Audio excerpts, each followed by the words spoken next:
রাসূল সাল্লাল্লাহু আলাইহি সাল্লাম সাহাবীদের সাথে কথা বলছিলেন। যা রাবিন ইলা নবী সাল্লাল্লাহু আলাইহি ওয়া কালা মাতাসাত, আল্লাহ রাসূল কথা বলছিলেন, হঠাৎ করে এক পল্লীন বেদুইন অশিক্ষিত মানুষ এসে আল্লাহ নবীকে বলল, কিয়ামত কবে হবে? আল্লাহ রাসূল তার উত্তর দিলেন না। তার মানে এখন রাসূলের কথা চলছে, এখন অন্য কোনো কথা নেই, কোনো গল্প নেই, কোনো কথা নেই।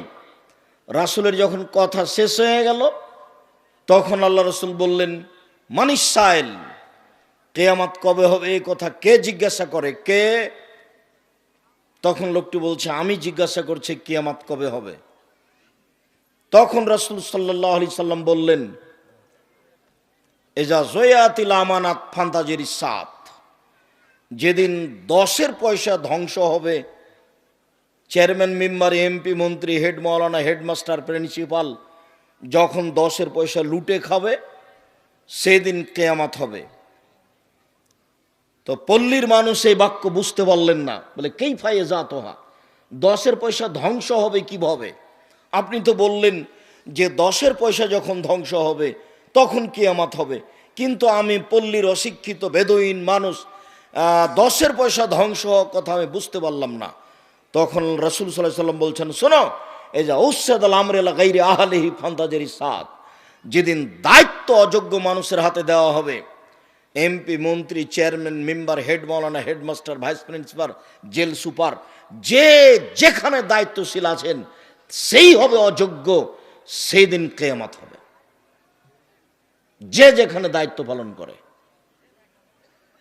যখন ঘটনা এরকম হবে তখন কিয়ামত হবে।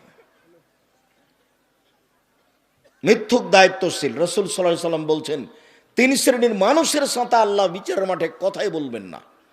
তোমার সাথে আমার কোনো কথাই নেই। তার এক শ্রেণীর মানুষ হচ্ছে মালিকুন কাযাব, মিথ্যুক দায়িত্বশীল। যে কোনো স্থানে, যে কোনো স্তরে, সমাজের সর্দার, গ্রাম্য সর্দার, গ্রাম্য দায়িত্বশীল, প্রিন্সিপাল, হেড মাওলানা, হেডমাস্টার, যে কোনো স্তরের দায়িত্বশীল যেদিন মিথ্যা কথা বলবে, ওর সাথে আল্লাহ কথা বলবেন না। সে এখন জানিন, বেশি বয়সে জেনা করবে যে, তার সাথে আল্লাহ বিচারের মাঠে কথা বলবেন না। ওয়াইলুল মুস্তাকবির, গরিব গৌরবী যে, তার সাথে আল্লাহ বিচারের মাঠে কথা বলবেন না। রাসূল সাল্লাল্লাহু আলাইহি সাল্লাম কথা বলার সময় খুব প্রস্তুতি নিতেন। মুআয বিন জাবাল রাদিয়াল্লাহু তাআলা আনহু বলেন, আমি একদা আল্লাহ রাসূলের পিছনে গাধার উপরে বসে আছি। মোটরসাইকেলের পরিচালক হচ্ছেন মুহাম্মদ সাল্লাল্লাহু আলাইহি সাল্লাম, তিনি নিজে গাড়ি চালাচ্ছেন গাধা, আর পিছনে যিনি, মোটরসাইকেলের পিছনে যিনি বসে আছেন, গাধার পিছনে যিনি বসে আছেন, তিনি হচ্ছেন মুআয ইবনে জাবাল রাদিয়াল্লাহু তাআলা আনহু। আল্লাহ রাসূল বললেন, মুআয। তখন মুআয ইবনে জাবাল বলছেন, লাব্বাইক ওয়া সাদাইক, জি আমি উপস্থিত, বলেন। আল্লাহ রাসূল বলছেন, মুআয লাব্বাইক ওয়া সাদাইক, জি আল্লাহ রাসূল আমি উপস্থিত, বলেন। আল্লাহ রাসূল বলছেন না কি কথা, আবার বলছেন, মুআয লাব্বাইক ওয়া সাদাইক, জি আমি আল্লাহ রাসূল আমি উপস্থিত আছি, প্রস্তুত, বলেন কি বলছেন। তিনবার আল্লাহ রাসূল রেডি করছেন তাকে, আল্লাহর নবী একটা বাক্য বলবেন সেই জন্য, একটা কথা বলবেন সেই জন্য। আর আপনি বাদাম খাবেন আর আমি আব্দুর রাজ্জাক বিন ইউসুফ কথা বলবো, আপনার স্বভাবই খারাপ। আপনি নির্বাচন করে করে একবার আপনার স্বভাব একবারে পায়খানার মতো হয়ে গেছে। আপনি একটা দিনই বৈঠকে বসে ওখানে চা খান কি করে? চা শেষ হয়ে যাবে। অবাক কথা, স্বভাব কেন এমন হবে? আমি তো আপনাকে জরুরিভাবে যখন উপদেশ দিয়েছি, তখন আমি বলেছি আমার জীবনে 4টা উপদেশ থাকলো জাতির কাছে। এক, আপনার জীবনে সবচেয়ে জরুরি কাজ, এর চেয়ে গুরুত্বপূর্ণ জরুরি কাজ পৃথিবীতে নেই, সেটা হলো 5 ওয়াক্ত সালাত আদায় করা। দ্বিতীয় জরুরি কাজ হালাল রুজি খাওয়া। হালাল রুজির চেয়ে পৃথিবীতে জরুরি কোনো কাজ নেই। তৃতীয় হলো কোরআন মাজিদ তেলাওয়াত করা। 24 ঘন্টার মধ্যে অল্প সময় হলে একটু কোরআন মাজিদ পড়বেন, অন্তত সূরা ইখলাস তো পড়বেন। সূরা ইখলাস 3 বার পড়লে একবার কোরআন মাজিদ পড়ার সমান নেকি হবে। 4, দোকানপাটে বসবেন না। কেন? ওখানে 2 জন বসে আছে, আর একজনের বদনাম হচ্ছে, আপনি ওখানে যায়েন না। জরুরি উপদেশ আমি 4টা রেখেছি, তার এটা একটা। কেন আপনি দোকানে বসে আড্ডা পিটবেন, চা খাবেন? এখন আপনার শরম কেন হয় না? আপনি কি দেখাতে চাচ্ছেন? আপনার বিদ্যা বেশি এটা দেখাতে চাচ্ছেন? অর্থ সম্পদ বেশি এটা দেখাতে চাচ্ছেন? কোনটা? যেটা আপনি উল্লেখ করবেন সেটাতে আপনার টিকে থাকার কোনো পথ নেই। অতএব খুব কষ্ট করে চরম সাধনার পরে যদি কোনোদিন চলে আসি, তাহলে দয়া করে ছেলে মেয়ে ভাই বোন খালা ফুফু আত্মীয় স্বজন বাপ মা সবকে নিয়ে আসবেন, এমনকি হিন্দু আসবে। আমি তার কিছু না কিছু উপকার করবই করব ইনশাআল্লাহ। কোনো সময় কাজ দেখাবেন না। আর যদি আপনার স্ত্রী বোকা হয় তাহলে নিয়ে এসে এখানে গল্প শোনাবেন না। ও দিন রাত কথা বলবে, ঢং ঢং করে আসবে আর চলে যাবে। এসব মহিলা আমি ঘৃণা করি।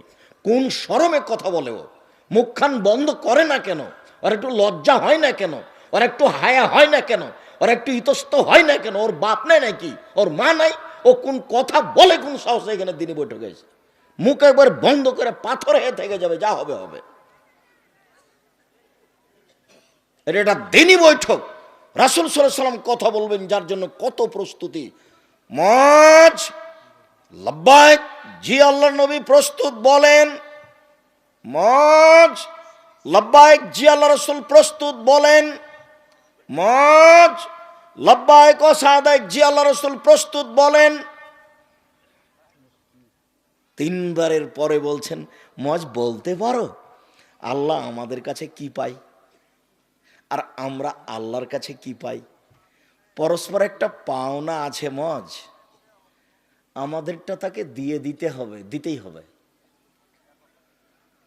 তো আল্লাহ যেটা আমাদের কাছে পাই সেটাও দিতে হবে। আল্লাহ আমাদের কাছে কি পাই, কি এমন আল্লাহর কাছে নিয়েছি যে আল্লাহ আমাদের কাছে পাই? এইভাবেই আল্লাহ নবী বলছেন যে আল্লাহ আমাদের কাছে কি পাই বলতে পারো মজ? বলছে জি না, আল্লাহ রাসূল ভালো জানেন আল্লাহ যে আমাদের কাছে কি পাই। মজ শোনো, আল্লাহ আমাদের কাছে পাই সেটা হলো আমরা শিরক করব না, এটাই পাই। তার পাওনা হলো আমাদের শিরক না করা। আমারটা দিয়ে দাও, সেটা কি? শিরক করো না। যখনই আমরা শিরক করব না, তখন আল্লাহর পাওনাটা কি করলাম? দিয়ে দিলাম। তা আমি কথা বলছি, টিক টিক টিক টিক করছে, তখন আমি বলছি হ্যাঁ ঠিক বলেছি। তো আমি ঠিক বলছি না সত্য বলছি? টিক টিকটা একটা প্রাণী, ও কি করে বলতে পারে? ও কি করে জানবে? সত্য মিথ্যা কে জানে? আল্লাহ। তাহলে আমি একটা টিকটিকি প্রাণীকে, ওয়ারি সৃষ্টি প্রাণীকে বললাম যে টিকটিকের আল্লাহ সমান। নাউজুবিল্লাহ। যেটা দিনরাত মানুষ বলে সেটা দিয়ে আপনাকে বুঝালাম। আমাদের মা চাচিরা বলে যে জামা কলা খাইস না, নাহলে যমজ সন্তান হবে, জোড়া সন্তান হবে। তো যমজ সন্তান তো দিতে পারে কলা, মা চাচি আল্লাহ দিতে পারেন, মা চাচি বলছে কলাও পারে, এরই নাম শিরক। তো এরকম যদি আকীদা থাকে যে সন্ধ্যা লাগলে সূর্য ডুবলেই বাড়িতে বাতি জ্বালাতে হবে, এরকম যদি আকীদা থাকে, নির্ধারিত দিনে গরু ছাগল জবাই করে বাপ মায়ের নামে খাওয়াতে হবে, এরকম যদি আকীদা থাকে, নির্ধারিত দিনে দিন পালন করতে হবে, দিবস, পেশাবের দিবস আর পায়খানার দিবস, নির্ধারিত দিনে দিবস পালন করতে হবে, তাতে কিছু কল্যাণ আছে, এটা যদি মানুষ মনে করে তাহলে আল্লাহর হক দেয়নি। তা আচ্ছা ঠিক আছে মজ, আল্লাহ তো এইটা পায়, আমাদের কাছে হলো আমরা কি পাই? আমরা পাই যে জাহান্নামে দিবেন না, এটা আমাদের পাওনা। তা আল্লাহ বলছেন ঠিক আছে জাহান্নামে দিব না, তো আমারটা দেওয়া আগে।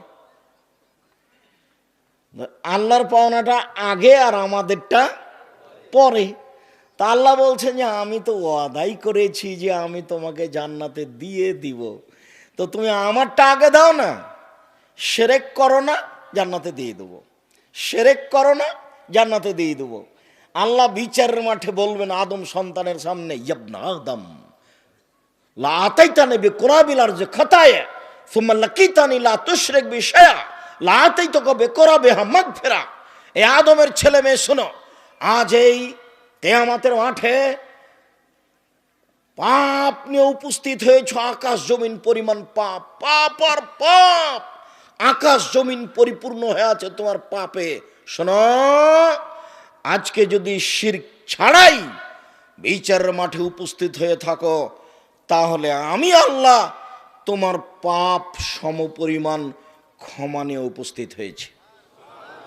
তোমার পাপ যত আমার ক্ষমা তত, তোমার পাপ যত আমার ক্ষমা তত, তোমার পাপ যত আমার ক্ষমা তত, তোমার পাপ যত আমার ক্ষমা তত।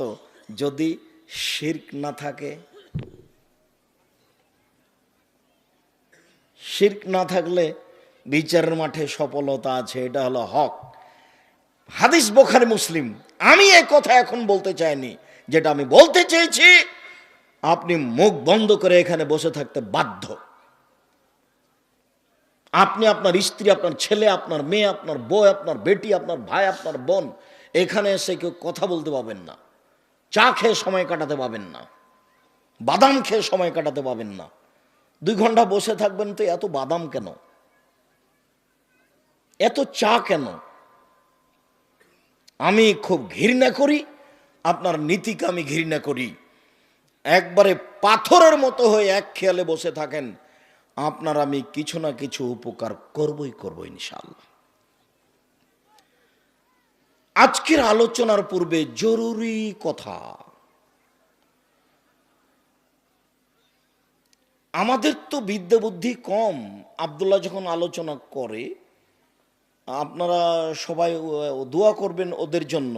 আমি আব্দুল্লাহ আমার ছেলে হিসেবে বলি না, এটা আল্লাহ যেন তার দাওয়াত, তার দ্বীনি দাওয়াতকে কবুল করেন। এটা জাতির সম্পদ, জাতি যেন সবাই তার কাছে কল্যাণটা পাওয়ার আশা রাখে, ভালোটা তার কাছে যেন পাওয়ার আশা রাখে। তো জাতির জনগণের আপনার যখন নিজের ছেলে হিসেবে ভালো পাবেন আশা করবেন, তখন আল্লাহ সেটা ভালো ব্যবস্থা করে দিবেন। আর আমি আমার নিজের পক্ষ থেকে বলি, তোমার তো দয়া রহমতের অভাব নাই, তুমি তো দিলেই পারো, তুমি তো সর্বশক্তিমান।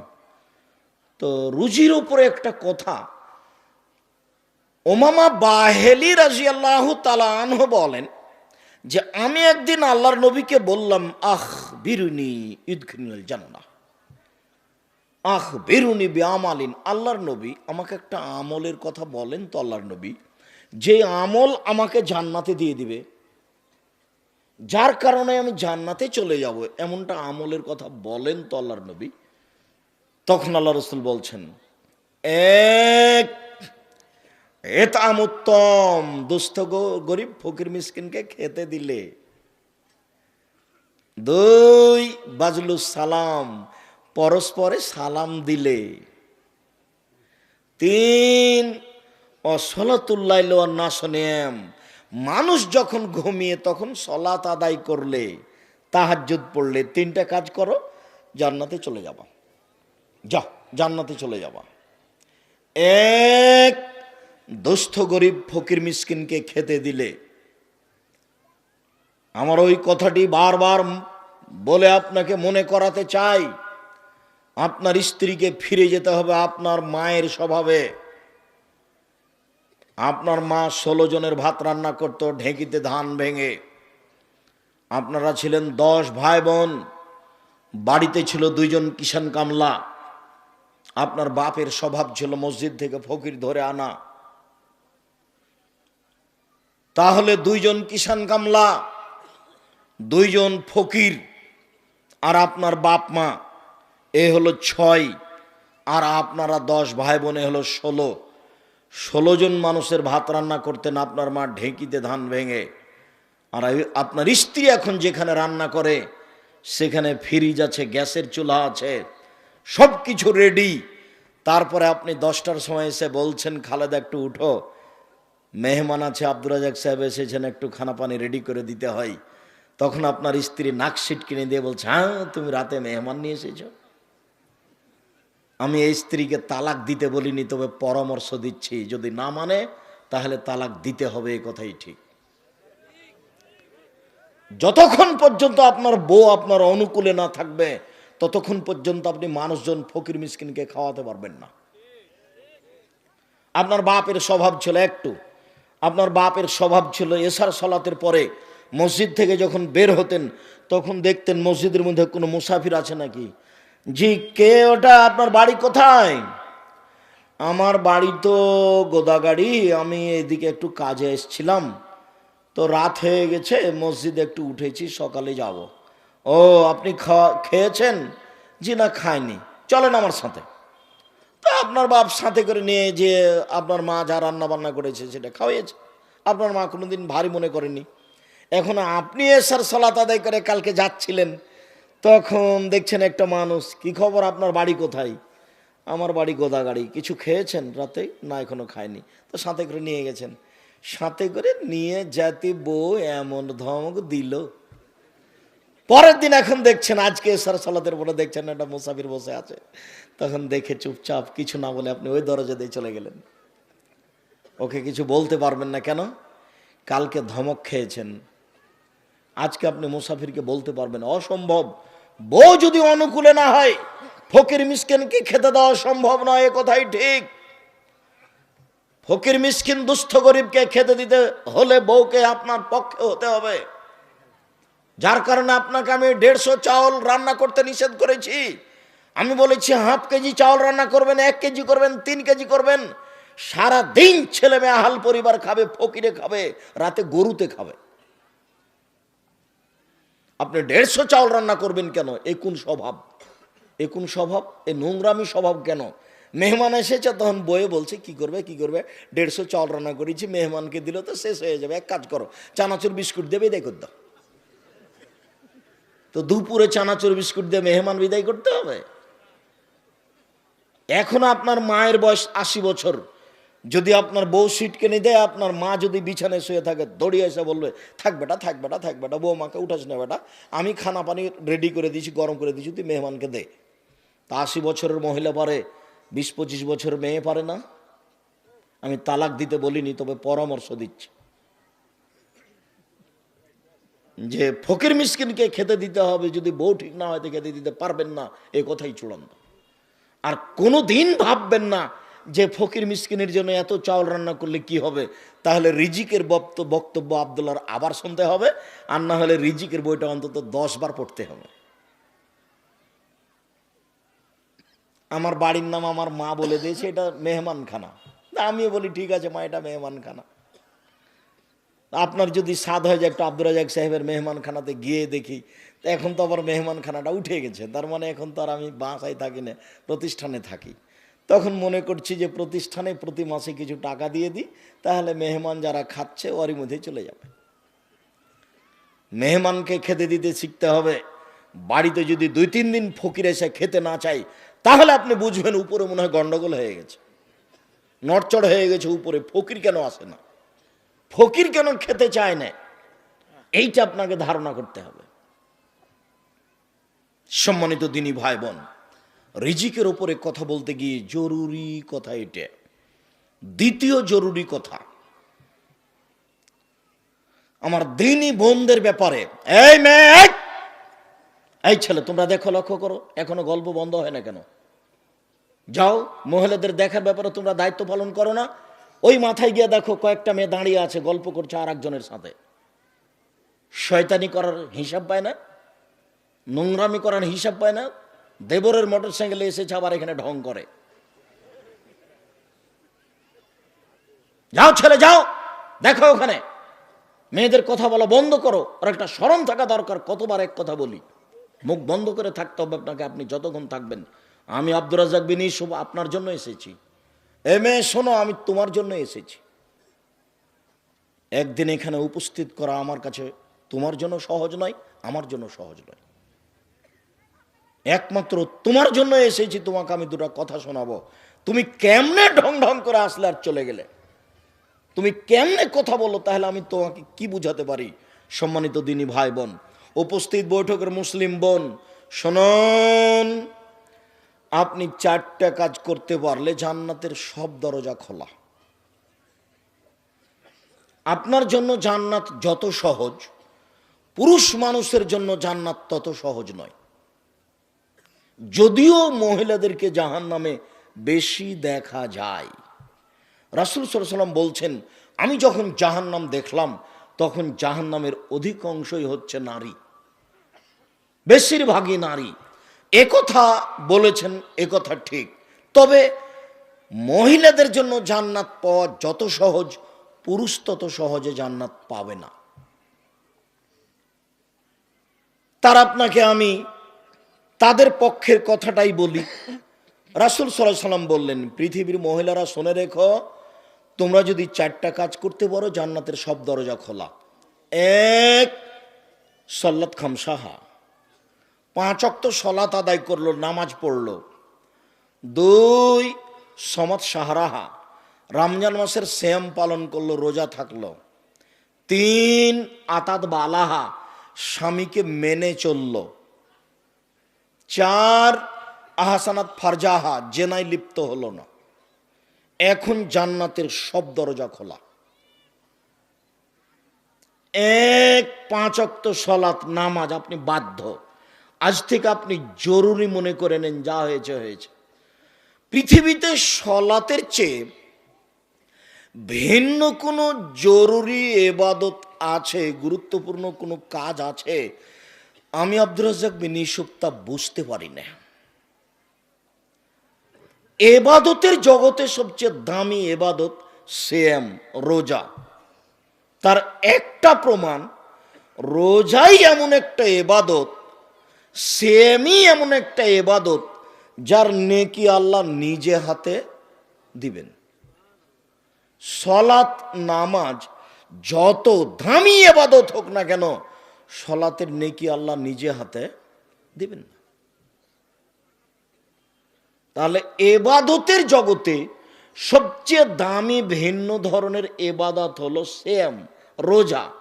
এর পরেও যদি সলাত নামাজ না থাকে, তাহলে রোজার এবাদতটা আল্লাহ বিচারের মাঠে কেটে দিবেন, যা বাতিল। তাহলে সিয়ামের নেকিটা নির্ভর করে সলাতের উপরে, নামাজের উপরে।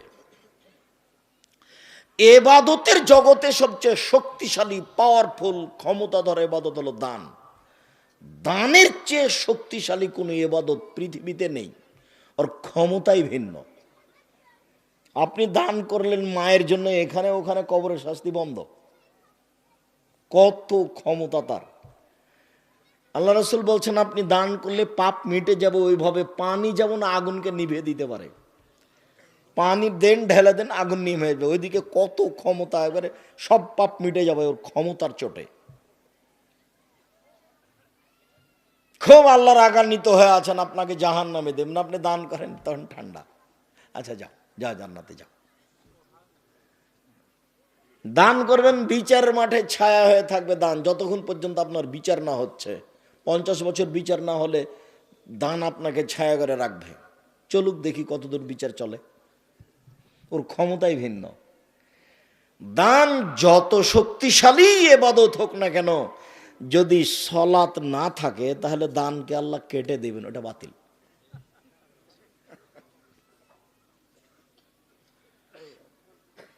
সম্মানিত দিনী ভাই বোন, রাসূল সাল্লাল্লাহু আলাইহি ওয়াসাল্লাম যেভাবে বলছেন, তাতে এক ফোঁটা চোখের পানি আল্লাহর কাছে যত প্রিয়, পৃথিবীর কোনো ইবাদত আল্লাহর কাছে তত প্রিয় নয়। সবচেয়ে ভালো লাগে যখন এক ফোঁটা চোখের পানি ফেলে কেঁদে বলে যে আমার একটু জমিটার ব্যবস্থা করে দাও, মামলাতে আমাকে জয় করে দাও, আমার ছেলেটাকে একটু বিদ্যে দাও। যখন বলে আর চোখের পানি ঝরে, তখন আল্লাহ খুব খুশি। রাসূল সাল্লাল্লাহু আলাইহি ওয়াসাল্লাম বলছেন, লা ইয়ালিজার রাজুলুন নারা বাকামিন খাসিয়াতিল্লাহ হাতা ইয়ালিজাল লাবানু ফি দারে। গাভীর বাঁট ওলান থেকে দুধ বের করে ভিতরে ঢোকানো যায় না যেমন, আল্লাহর ভয়ে কাঁদে যে সে জাহান্নামে যাবে না তেমন। রাসূল সাল্লাল্লাহু আলাইহি সাল্লামের কথা, আমি অনুবাদক, তিনি 1450 বছর পূর্বে এইভাবে বলে গেছেন। আপনি ভুলে গেছেন তাফসির মাহফিলের কারণে। তাফসির মাহফিল আপনাকে শিখিয়েছে, বুবু নামাজে যখন দাঁড়াবা বুবু, তখন দুই পায়ের গোড়ালিকে জমা রাখিও বুবু। যদি দুই পায়ের গোড়ালি ফাঁকা রাখো বুবু, তাহলে লজ্জা স্থানের যোগাযোগ বুবু মাটির সাথে হবে, মাটি অভিশাপ করবে। বুবুর সব কথাই নাকি বুখারীতে আছে। বুবু যখন সিজদায় যাবা বুবু, হাতি যেমন মাটিতে পড়ে যায়, তেমনি একবারে মাটিতে পড়ে গিয়ে বুককে উরুর সাথে লাগিয়ে আঁটো সাঁটো হয়ে সিজদা করিও বুবু। পৃথক রাখো বুবু, স্তন ঝুলন্ত থাকবে বুবু, পর্দার ব্যাঘাত ঘটবে বুবু। বুবুর সব কথাই নাকি বুখারীতে আছে। আরে বুবু ব্লাউজ পরে আছে, বুবু শাড়ি গায়ে দিয়ে আছে, পরে আছে, তার উপরে চাদর গায়ে আছে, তারপরে বুবু ঘরের ভিতরে আছে, কি করে পর্দার ব্যাঘাত ঘটলো বুঝলাম না। বুবুর সব কথা নাকি বুখারীতে আছে। এই ছেলের একটু টিস্যু নিয়ে আসো তো।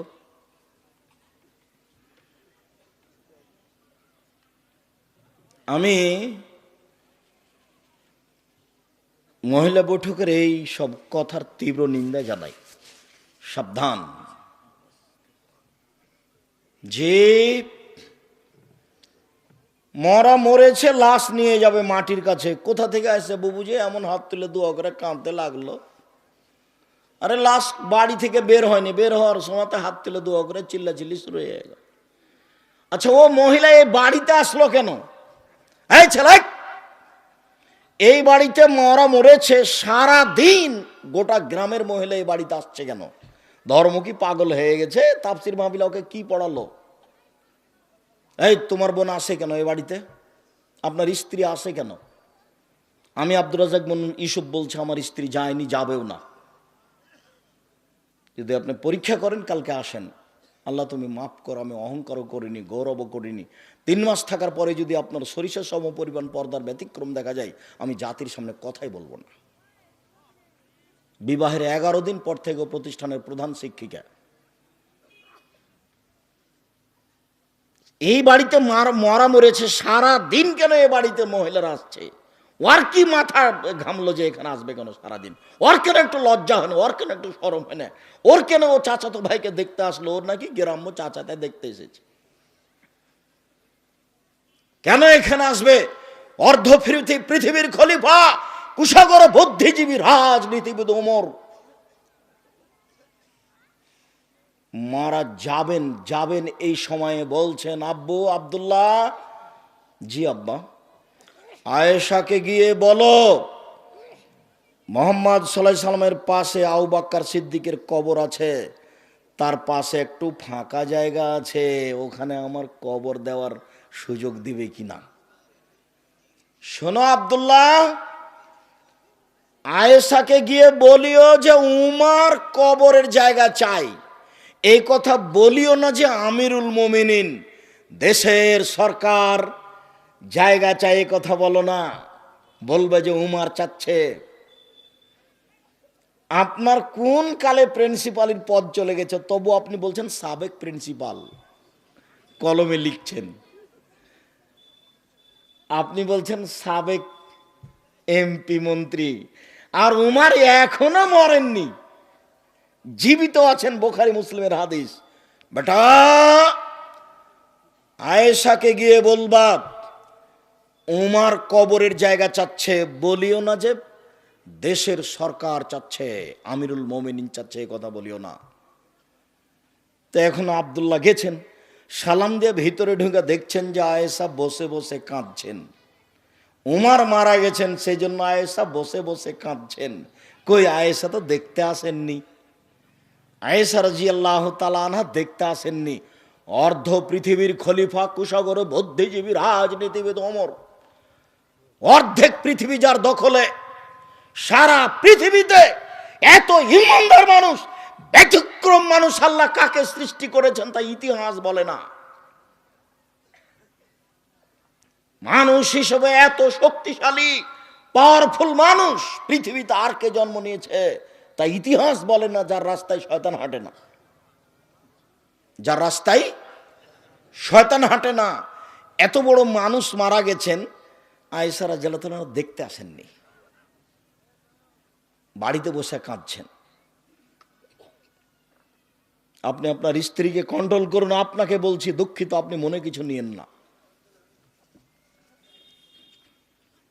আমার কথা যতই আপনাকে তিতে লাগুক, তবে আপনার প্রয়োজন আছে, এটা আপনাকে আমি মনে করাতে চাই। শোনেন, 5 নাম্বার উপদেশ থাকছে, 4টা উপদেশ আছে, 5 নাম্বার উপদেশ থাকছে, আপনার বাড়িতে মার্শাল্লাহ কারফিউ জারি থাকবে, আপনার বাড়ির যেন আইয়ুবের শাসন, 44 ধারা জারি থাকবে বাড়িতে। আপনার ছেলে, আপনার মেয়ে, আপনার স্ত্রী বাড়ি ত্যাগ করতে পারে না কোনো সময়। শুনুন, 4টা কাজ করলে মহিলারা জান্নাতে যাবে, এ কথা আমি বলিনি, এ কথা মুহাম্মদ সাল্লাল্লাহু আলাইহি সাল্লাম বলেছেন। 1, 5 ওয়াক্ত সালাত। ইবাদতের জগতে ব্যতিক্রম ইবাদত হলো সালাত। 2, রমজান মাসের রোজা, সেম। 3, স্বামীকে মেনে চলা, তিতা লাগলেও মিঠা লাগলেও। উপস্থিত বৈঠকের দিনই মুসলিম বোন, আপনাকে বলছি শোনেন, আপনার স্বামীর মুখ খারাপ, দিন রাত গালি দেয়, কি করবেন? এটা ভাগ্য, মেনে নেন। ও যা বলছে বলতে দেন, মারছে মারতে দেন, গালি দিচ্ছে গালি দিতে দেন, আপনি মেনে নেন। দেখেন 15 দিন, 20 দিন, 6 মাস যাবৎ স্বামীর সাথে কথা বলছেন না, এই সংসার হবে না। তিতা লাগুক মিঠা লাগুক, আপনি স্বামীকে মেনে চলেন। স্বামী গালি দিয়েছে, তারপর 1 গ্লাস পানি চেয়েছে, তখন আপনি 1 গ্লাস পানি নিয়ে সামনে ঠ্যাক্কস করে রেখে তো ওদিকে চলে গেলেন। এভাবে সংসার হবে না, এই সংসার চলবে না। দেখেন, আমি আব্দুর রাজ্জাক বিন ইউসুফ আপনার দিনী ভাই হিসেবে বলছি, আপনি আমার কথাটা মেনে নেন, স্বামীকে মেনে চলেন।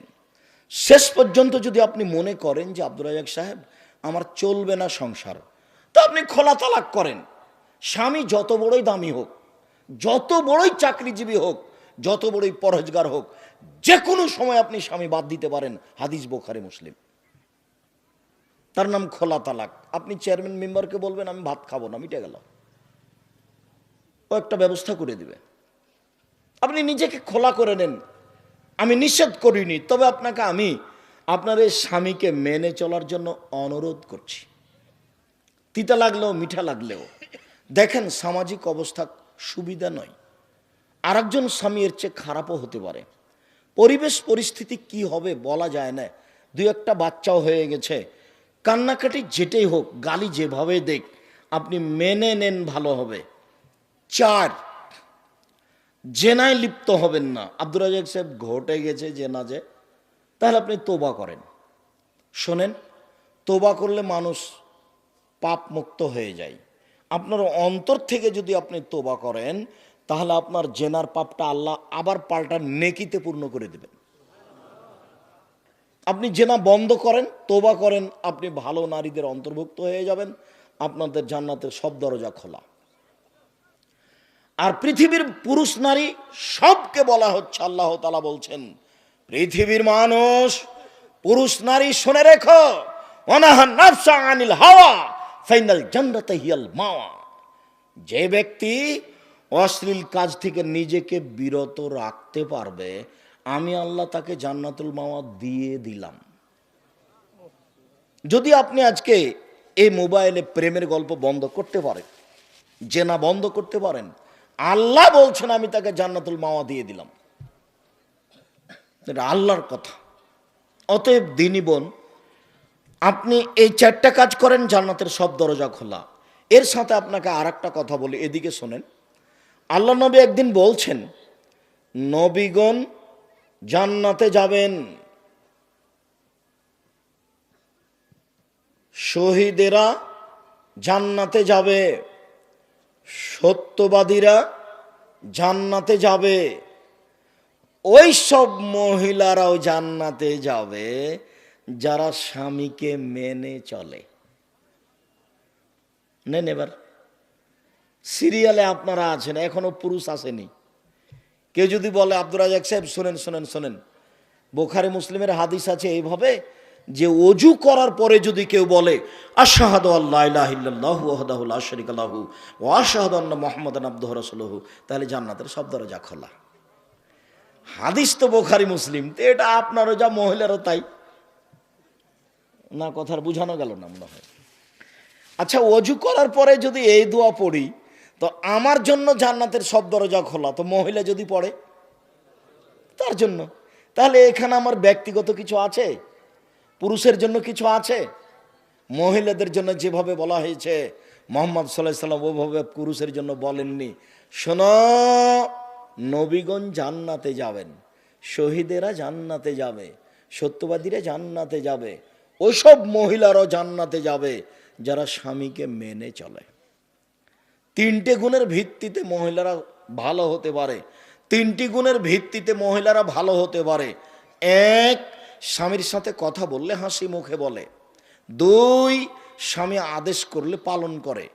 তিন, স্বামী বাড়িতে না থাকলে নিজেকে গুটিয়ে রাখে, মোবাইলে কারোর সাথে গল্প করে না, খালার বাড়ি, ফুফুর বাড়ি, চাচির বাড়ি যায় না, এখানে সেখানে যায় না, মনে করে না যে এই সময়তে স্বামী নাই একটু ঘুরে আসি, এই সময়তে স্বামী নাই একটু গল্প করে নি। এই স্বভাব নেই যার, সে হলো ভালো মহিলা।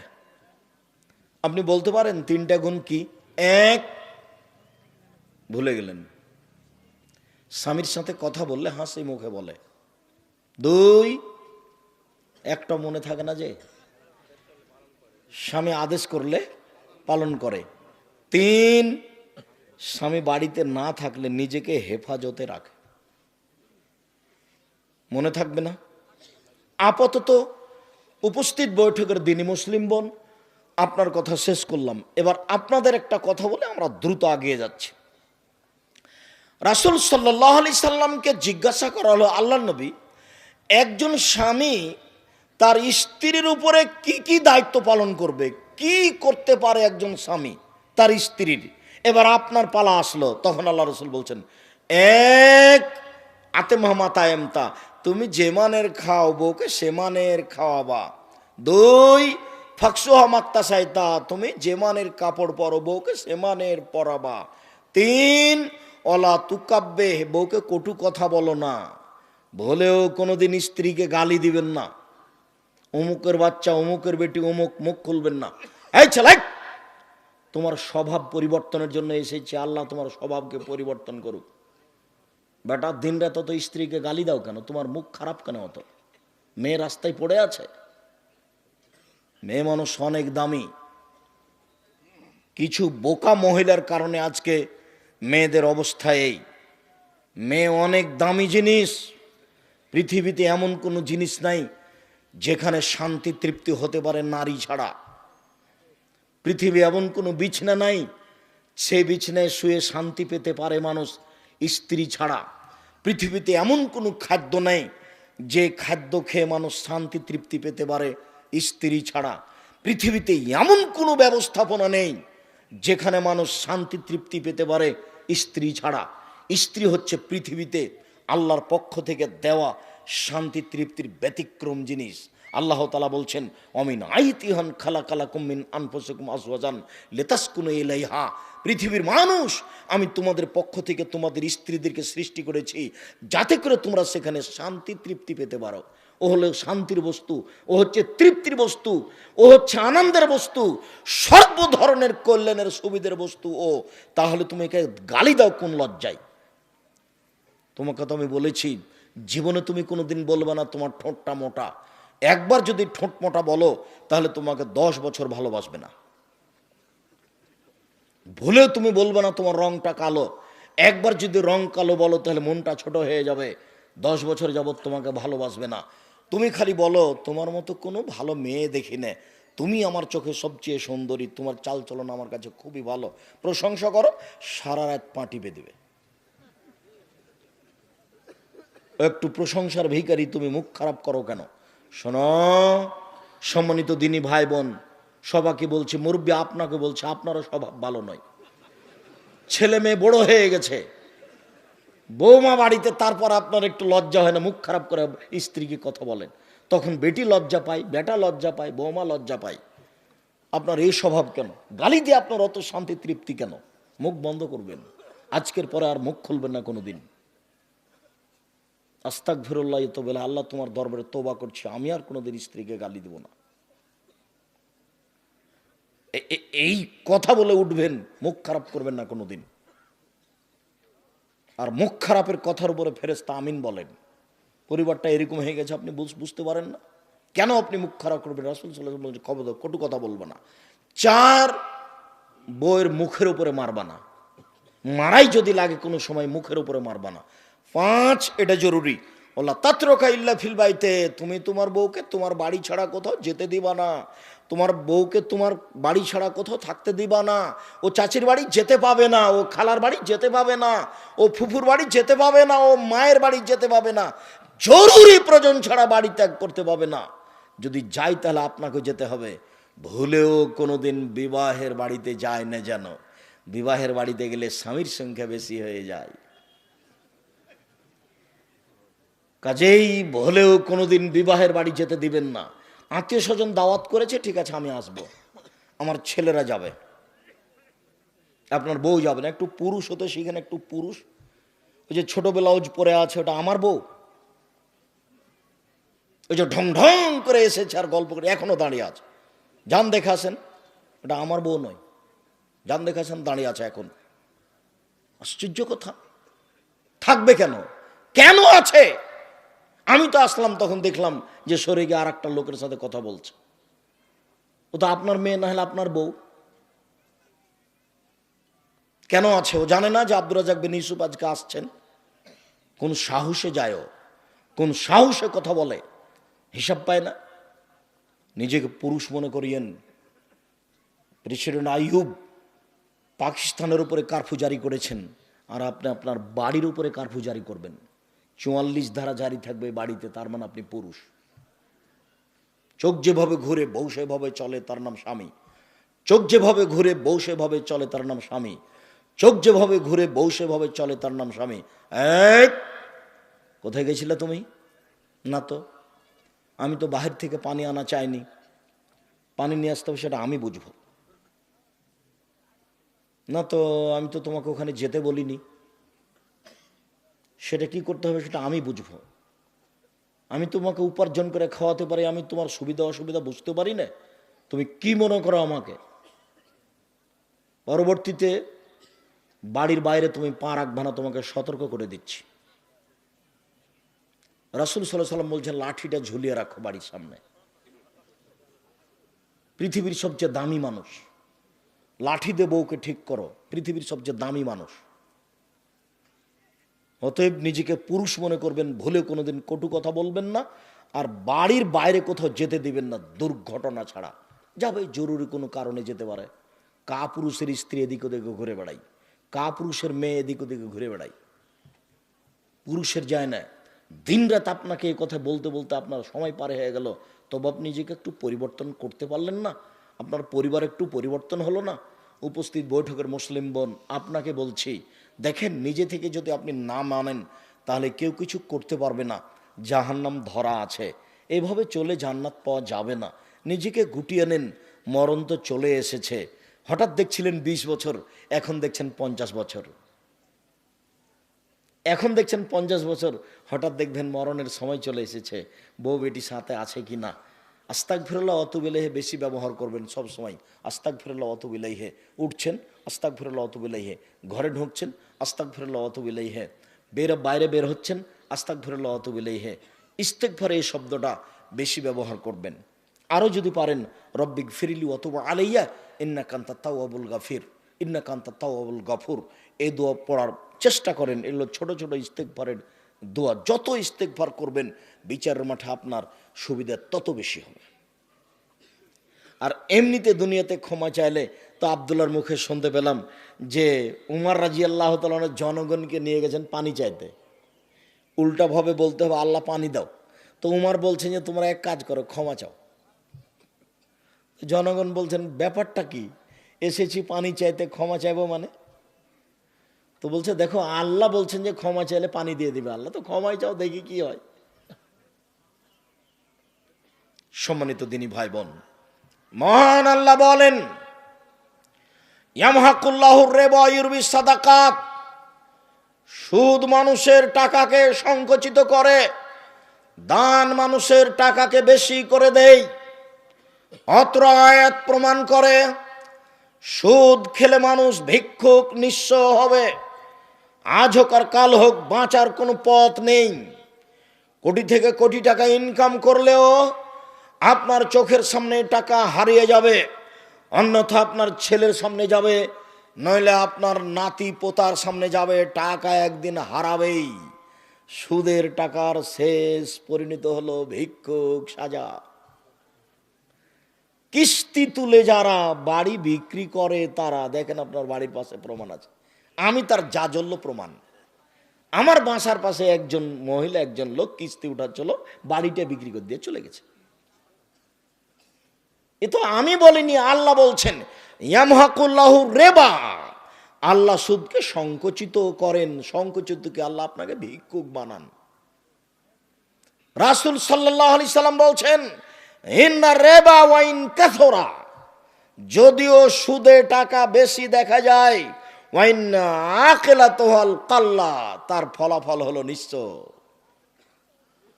তার ফলাফল হলো নিঃস্ব। সুদ থেকে ফিরে আসতে হবে যে কোনো মূল্যে। ভুলেও কোনো দিন ব্যাংক থেকে টাকা উঠিয়ে ব্যবসা বাণিজ্য শুরু করবেন না। ব্যাংক থেকে টাকা উঠিয়ে জমি কিনবেন না। ব্যাংকে চাকরি করে ভদ্রলোক, ব্যাংকে লোন নিয়ে বাড়ি বানিয়েছে, তোবা করতে হবে, ভুল হয়েছে, টাকা ফেরত দিতে হবে, ভিক্ষে করে খেতে হবে, সিদ্ধান্ত ভুল হয়েছে। বাড়ি তো 5 তলা, বউ তো খুব খুশি, আপনার জানাজাই হবে না। আল্লাহ রাসূল বলেন, এই শোনো, এই লাশের কোনো লেনদেন আছে নাকি, ঋণ আছে নাকি? জি। তাহলে আমি গেলাম, আল্লাহ রাসূল, আমি তার ঋণের পরিশোধের জিম্মেদারি নিলাম, আমি নিলাম। আচ্ছা আচ্ছা ঠিক আছে। তার মানে যার ঋণ আছে তার জানাজাই নেই। লাশকে সামনে রেখে চেয়ারম্যানের বক্তব্য চলবে না, এই কথা ঠিক। লাশকে সামনে রেখে হুজুরের বক্তব্য চলবে না, এই কথা ঠিক। তবে লাশকে সামনে রেখে হুজুর বলবেন এর কোনো ঋণ আছে কি? ঋণ থাকে যদি শহীদ হয়ে গেলেও ক্ষমা হবে না। ঋণ থাকে যদি কোনো পথ তাকে ক্ষমা করতে পারবে না। তাই তো মুহাম্মদ সাল্লাল্লাহু আলাইহি সাল্লাম সালাম ফেরার পূর্বে প্রতিদিন বলতেন, সব সময় বলতেন, আল্লাহুম্মা ইন্নী আউযু বিকা মিন আযাবি জাহান্নাম ওয়া আউযু বিকা মিন আযাবিল কবর। আল্লাহ, আমি তোমার কাছে বাঁচতে চাই কবরের শাস্তি হতে, আমি তোমার কাছে বাঁচতে চাই জাহান্নামের শাস্তি হতে। আউযু বিকা মিন ফিতনাতিল মাসিহ দাজ্জাল, তোমার কাছে আমি বাঁচতে চাই দাজ্জালের ফিতনা হতে। আউযু বিকা মিন ফিতনাতিল মাহিয়া ওয়াল মামাতে, আমি তোমার কাছে বাঁচতে চাই ইহকালের বিপদ, আমি তোমার কাছে বাঁচতে চাই পরকালের বিপদ হতে। ইহকালের বিপদ হতে, পরকালের বিপদ হতে, কবরের ফিতনা হতে, দুনিয়ার ফিতনা হতে।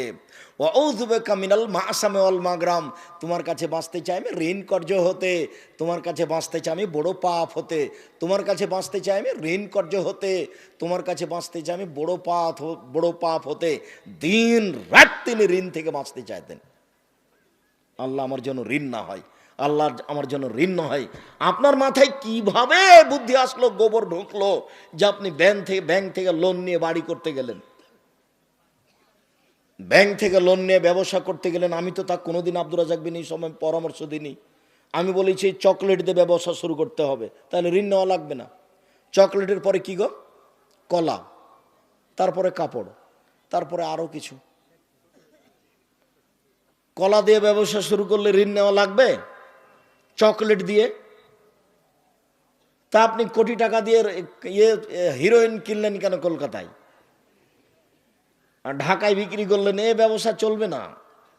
সম্মানিত দিনী ভাই বোন, আল্লাহ তাআলা বলেন চিরদিনের জন্য সুদের চূড়ান্ত সিদ্ধান্ত, সুদের ব্যাপার আল্লাহর পক্ষ থেকে চূড়ান্ত ফয়সালা। যারা সুদ খাবে তাদের অর্থ কমে যাবে। রাসূল সাল্লাল্লাহু আলাইহি সাল্লাম বলেছেন, সুদ দেখতে বেশি লাগে বটে, সুদের পরিণাম হলো নিঃস্ব ভিক্ষুক হওয়া। মহান আল্লাহ বলেন, আল্লাহুল বায়আ ওয়া হারামার রিবা, আল্লাহ তাআলা ক্রয় বিক্রয়কে বৈধ করেন, সুদকে হারাম ঘোষণা করেন। জাবের রাদিয়াল্লাহু তাআলা আনহু বলেন, লানা রাসূলুল্লাহ সাল্লাল্লাহু আলাইহি ওয়াসাল্লাম আকাল রিবা। পৃথিবীর মানুষ শুনে রেখো, আল্লাহর নবী অভিশাপ করেন, যারা সুদ খায় তাদের উপরে অভিশাপ, যারা সুদ দেয় তাদের উপরে অভিশাপ, যারা সুদের অঙ্ক কষে তাদের উপরে অভিশাপ, যারা সুদের উপরে সাক্ষী থাকে তাদের উপরে অভিশাপ। অকালহুম সাওয়া, তিনি বলেন সবাই সমান। বলেও কোনোদিন আপনি মনে করবেন না ইসলামী ব্যাংকে চাকরি করা জায়েজ। এদেশে কোনো ইসলামী ব্যাংক হিসাবে রাসূলের পদ্ধতিতে কোনো ব্যাংকিং ব্যবস্থা নেই।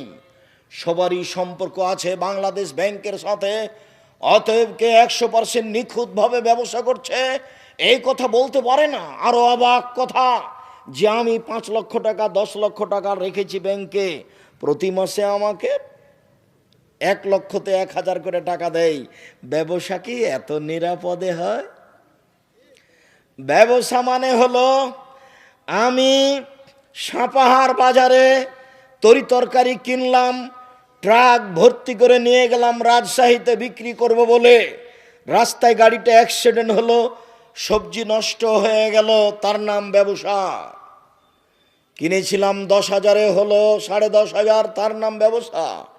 কিনেছিলাম 20,000-এ হয়ে গেল 15,000, তার নাম ব্যবসা।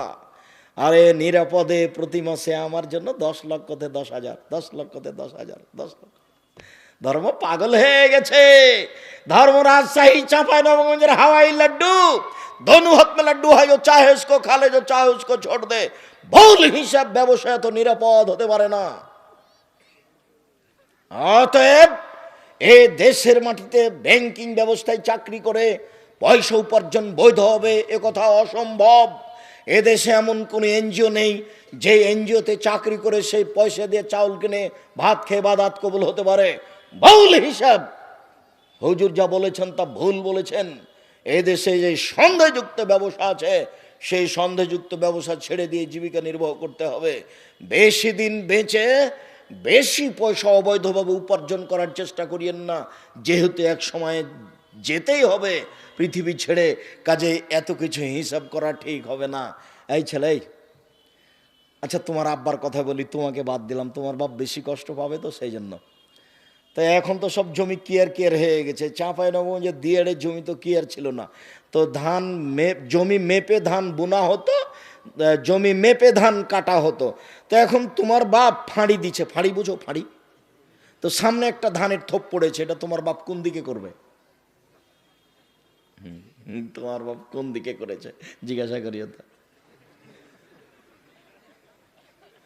মানে জাহান্নাম চলে গেছে, তাহাজ্জুদ দিয়ে হবে না। বাপ একটা বুদ্ধি করো, আল্লাহ কিভাবে কি করেছে এখন তো হিসাব দিতে পারবো না। তো যাক 10,000, 20,000, 50,000 টাকা জামিয়া সালাফে বাইতুল হাম জামে মসজিদে দিয়ে দিলাম, আল্লাহ তুমি বাঁচাও। পথ সহজ একটা হতে পারে, নিরুপায় এই পথটা অবলম্বন করা যেতে পারে। 10-এর পয়সা ক্ষমা হওয়ার কোনো পথ নেই, আর একজনের হক ক্ষমা হওয়ার কোনো পথ এভাবে নেই। তার কাছে ক্ষমা নিতে হবে, ধান ফেরত দিতে হবে, না হলে একটা পথ অবলম্বন করলে হতে পারে ফতো আল্লাহ আলাম।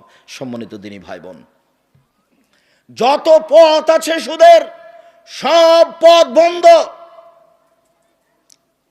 আব্দুল্লাহ ইবনে হানজালা গাসিল রাদিয়াল্লাহু তাআলা আনহু বলেন, রাসূল সাল্লাল্লাহু আলাইহি সাল্লাম বলেছেন, দিরহাম রিবা ইয়াকুলুর রাজুলু ইয়ালাম আসাদ বিন সিত্তাতু সালাসিনা জিনিয়া। কেউ যদি জেনে শুনে 1 টাকা সুদ 30 বার জেনা করে যত পাপ হবে, 1 টাকা সুদ খেলে তার চেয়ে বেশি পাপ হবে। সম্মানিত দিনী ভাই বোন, পাপের চেয়ে বড় আছে, তবে ভাষা এত কঠিন নেই। পাপের চেয়ে বড় আছে, তবে ভাষা এর চেয়ে কঠিন নেই। এই ছেলে, ওই যে তোমার পাশ থেকে, ওই যে আপনার পাশ থেকে লোকটা বা ছেলেটা উঠে চলে যাচ্ছে, আপনি নিষেধ করেন না? আমি তো বেশি ক্লান্ত, আমি তো এখান থেকে বের হয়ে লক্ষ্মীপুর যাব, নোয়াখালী প্রতিষ্ঠানে উঠব।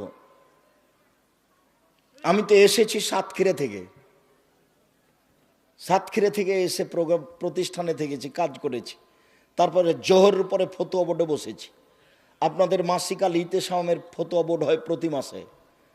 আপনাদের একটা অতীব গুরুত্বপূর্ণ পত্রিকা আছে মাসিক আল ইতেসাম পত্রিকা। সম্মানিত দিনী ভাই বোন, সব কিছু হারিয়ে গেলে মাসিক আল ইতেসাম পত্রিকা হারায় না যেন। আমার জীবনে বড় স্বাদ, আমি এদেশের মাটিতে উন্নত মানের প্রতিষ্ঠান গড়বই গড়ব। সেটাই জামিয়া সালাফিয়া ডাঙ্গিপাড়া পবা রাজশাহী, সেটাই জামিয়া সালাফিয়া রূপগঞ্জ নারায়ণগঞ্জ ঢাকা, সেটাই জামিয়া সালাফিয়া 6 মাইল বাবুগঞ্জ বরিশাল, সেটাই জামিয়া সালাফিয়া তেঘরা বিরল দিনাজপুর, আরও অন্যান্য ডিস্ট্রিক্টে ভাবছি। আমার মনে বড় স্বাদ, আমি এদেশের মাটিতে উন্নত মানের প্রতিষ্ঠান গড়বই গড়ব ইনশাআল্লাহ। আমার কাছে টাকা পয়সা থাক আর না থাক, আমার কাছে টাকা নাই এ কথাও সত্য, এখানে প্রতিষ্ঠান গড়বে এ কথাও সত্য, ইনশাআল্লাহ গড়বেই গড়বে। জামিয়া সালাফিয়া ডাঙ্গিপাড়া পবা রাজশাহীর বাইতুল হাম জামে মসজিদে এখন পর্যন্ত খরচ হয়েছে প্রায় 10 কোটি টাকা। তা আমি তো 10 টাকারও মালিক নই। 90% জমির ওপরে মসজিদ, প্রায় 20 বিঘে জমির উপরে এই প্রতিষ্ঠান। 1700 ছাত্র এখন বোর্ডিংয়ে খায়, 800 মেয়ে এখন বোর্ডিংয়ে খায় রাজশাহীতে। 2 প্রতিষ্ঠান মিলে 3500 ছেলে মেয়ে পড়াশোনা করে, সব ভিন্ন ভিন্ন স্থানে থাকে। এখন প্রায় 20 লক্ষ টাকা মাসে বেতন লাগছে জানুয়ারি থেকে। তো 20 লক্ষ বেতন এখানে আছে? সম্মানিত দিনী ভাই বোন, এই প্রতিষ্ঠানের মুখপাত্র পত্রিকা হচ্ছে মাসিক আল ইতেসাম পত্রিকা, যার কারণে এই পত্রিকার সাথে আপনার সম্পর্ক থাকতে হবে। কাজে আপনি আমাকে ক্লান্তি দেখায়েন না। ফতুয়া বোর্ড শেষ করে 7:30 8টার সময় আমি গাড়িতে উঠেছি, গাড়িতে উঠে আপনার এখানে এসেছি। আমি আপনার সামনে এখন কথা বলছি, কথা বলে আমি ঢাকা জামিয়া সালাফিয়া হয়ে আমি যাব লক্ষ্মীপুর নোয়াখালী, সেখানে প্রোগ্রাম করে ফিরে জুমার খুতবা দিব কুমিল্লা ইনশাআল্লাহ। কুমিল্লা থেকে খুতবার পরে আমি যাব ব্রাহ্মণবাড়িয়া, বিবাড়িয়া ব্রাহ্মণবাড়িয়া, ওখানে প্রোগ্রাম শেষে আমি যাব সিলেট মৌলিবাজার ইনশাআল্লাহ। সিলেট মৌলিবাজার হয়ে বিমান হয়ে ঢাকা হয়ে সৈয়দপুর হয়ে দিনাজপুরে প্রোগ্রাম করে রাজশাহী ফিরবো, এই মর্মে বের হয়েছি। আপনি যদি বলেন আব্দুর রাজাক সাহেব আমি আপনার চেয়ে ক্লান্ত, তাহলে কি এটা চলবে? দয়া করে আমাকে কাজ দেখায় না কিছুক্ষণ। সম্মানিত দিনী ভাই বোন, আর আপোষে কোনো কথা বলবেন না, আপনাকে বলছি। আর এরপরে আপনি আপনার স্ত্রীকে বলে দিয়েন যেন চিল্লাচিল্লি না করে, ঢং যেন না দেখায়, একবারে মুখ বন্ধ করে ছেলেকে কোলে নিবে, মুখ বন্ধ করে, মুখ খুলে যেন কিছু না বলে। আর ছেলেরা তোমরা খুব সোচ্চার হও। জেনা সবচেয়ে মহাপাপ, জেনা ঘৃণিত পাপ। যেগুলো বড় বড় পাপ রয়েছে তার সবচেয়ে ঘৃণিত পাপ হলো জেনা। জেনার পাপের ভাষা এত কঠিন নয়। সবচেয়ে ঘৃণিত পাপ হলো চুরি। চুরির পাপের ভাষা এত কঠিন নয়। ঘৃণিত পাপ হলো মিথ্যা সাক্ষী। নওগাঁ জেলে 20 বছর থেকে একটা লোক আছে, নিজেই জানে না আমি কেন জেলে। ও হলো 1 নম্বর আসামি। যেদিন মারামারি হয় সেদিন ও ছিল রংপুরে, আর সাক্ষীদাতা বলছে আমি নিজ চোখে মারতে দেখেছি। অথচ যাকে মারতে দেখেছি বলছো সেদিন ওই গ্রামেই ছিল না। তাহলে কেমন সাক্ষী দিলে? এর না মিথ্যা সাক্ষী। মিথ্যা সাক্ষী দিবে যে সে জাহান্নামে যাবে। তবে ভাষা এত কঠিন নয়। পাপের জগতে সবচেয়ে বড় পাপ হলো শিরক, তবে ভাষা এত কঠিন নয়। পাপের জগতে দ্বিতীয় মহাপাপ হলো বাপ মায়ের অবাধ্য চলা, তবে ভাষা এত কঠিন নয়। অবাক ভাষা, অবাক হতে হয়। রাসূল সাল্লাল্লাহু আলাইহি ওয়াসাল্লাম বলছেন, কে যদি জেনে শুনে 1 টাকা সুদ খায়, 36 বার জেনা করে যত পাপ হবে, 1 টাকা সুদ খেলে তার চেয়ে বেশি পাপ হবে, তার নাম সুদ। রাসূল সাল্লাল্লাহু আলাইহি সাল্লাম বলেন, আর রেবা সাবুনা জুজান আয়েশা রাদিয়াল্লাহু আনহা হলো উম্মাহু। সুদের পাপের 17টি ভাগ রয়েছে, তার ছোট ভাগ হলো মার সাথে জেনা করলে যেমন পাপ হয়। ইন্না লিল্লাহি ওয়া ইন্না ইলাইহি রাজিউন। সুদের পাপ ছোট থেকে বড়, বড় থেকে ছোট। তার সবচেয়ে ছোট ভাগ হলো মার সাথে জেনা করলে যেমন পাপ হয়। বলেন তো কেমন ভাষা! এরকম ভাষা অন্য কোনো পাপের সাথে জড়িত নয়। এই হচ্ছে সুদের পাপ। আপনি আমার দিকে চেয়ে থাকবেন এক খেয়ালে। আমি একটা লম্বা হাদিস অনুবাদ করছি, আর কোনো ছেলে যেন আপনার পাশ থেকে না উঠে, কোনো মহিলা যেন আপোষে কথা না বলে। অল্পক্ষণে আমি কিছু অংশ অনুবাদ করে কিছু অংশ বলে শেষ করব। শুধু অনুবাদ করলে ঘন্টা যাবত লেগে যাবে। আমি এই সুদের অংশ দেখানোর জন্য একটা হাদিস অনুবাদ করছি, আপনি এক খেলে আমার দিকে চেয়ে থাকবেন।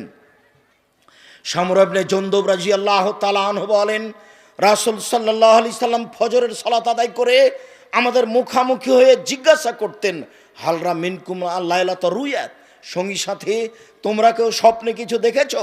ফাইন রাহাদুন কাসাহা, কেউ যদি কোনো কিছু স্বপ্নে দেখতো তাহলে আল্লাহ রসুলের সামনে বলে দিত। আল্লাহ রসুল তখন তার তাবির করে দিতেন, তোমার স্বপ্নের ফল হলো এই, তোমার স্বপ্নের ফল হলো এই, তোমার স্বপ্নের ফল হলো এই। একদা ফজরের সালাতের পরে আল্লাহ নবী আমাদেরকে বলছেন, তোমরা কি গত রাত্রে কোনো স্বপ্নে কিছু দেখেছো? কুল্লান লা, আমরা বললাম জি না, আমরা স্বপ্নে কিছু দেখিনি। তখন আল্লাহ রসুল নিজে বলছেন, শোনো, ইন্নী রাআইতু লাইলাতা রাজুলাইনি, আমি গত রাতের দুইটা লোককে স্বপ্নে দেখলাম। ফা আতায়ানি, তারা দুইজন আমার কাছে আসলো। ফা খাজা বেয়াদাইয়া, তারা আমার দুই হাতকে ধরলো, ধরে বাইতুল মুকাদ্দাসের দিকে টেনে নিয়ে যেতে লাগলো। তারা আমার দুই হাত ধরে টেনে নিয়ে যাচ্ছে। যেতে যেতে আমি একটা লোকের পাশে চলে আসলাম। দেখি লোকটা বসে আছে, আর তার পাশে একটা লোক দাঁড়িয়ে আছে। তার হাতে আছে একটা লোহার লাঠি, বাঁকা লাঠি, ফেদ খোলে ফিসিদকেহি, বাঁকা লোহা লাঠি। তার লোহার লাঠি তার মুখের ডান দিকে ঢুকিয়ে দিচ্ছে, ঢুকিয়ে চিরে ফেড়ে পিছন দিকে নিয়ে যাচ্ছে। আবার লাঠিটা বের করে মুখের বাম দিকে লাগিয়ে দিচ্ছে, বাম দিককে চিরে ফেলে পিছন দিকে নিয়ে যাচ্ছে। আবার লাঠিটা বের করে ডান দিকে লাগাচ্ছে। লাঠিটা আনতে না আনতে দেখে ডান দিক ঠিক হয়ে গেছে, আবার চিরে ফেলছে, আবার বাম দিকে লাগাচ্ছে। বারবার এই দৃশ্য। আমি বললাম, মা হাজা, একই দৃশ্য। তারা দুজন বললেন, ইনতালেক, চলতে থাকেন। ফান তালাক না, আমি কিছু না বলে আমরা চলতে থাকলাম। চলতে চলতে চলে আসলাম, দেখি একটা লোক চিত হয়ে শুয়ে আছে, আর একটা লোক পাশে দাঁড়িয়ে আছে, তার হাতে একটা পাথর আছে। ইয়াসদাকু বিরাসাহু, এই পাথর দিয়ে মারছে তার মাথার উপরে। মাথায় লেগে মাথা একবারে ভেঙে চৌচির হয়ে যাচ্ছে, পাথরটা ছিটকে চলে যাচ্ছে। লোকটি পাথরটা আনতে যাচ্ছে, এইখানে আসতে না আসতে দেখে মাথাটা ঠিক হয়ে গেছে।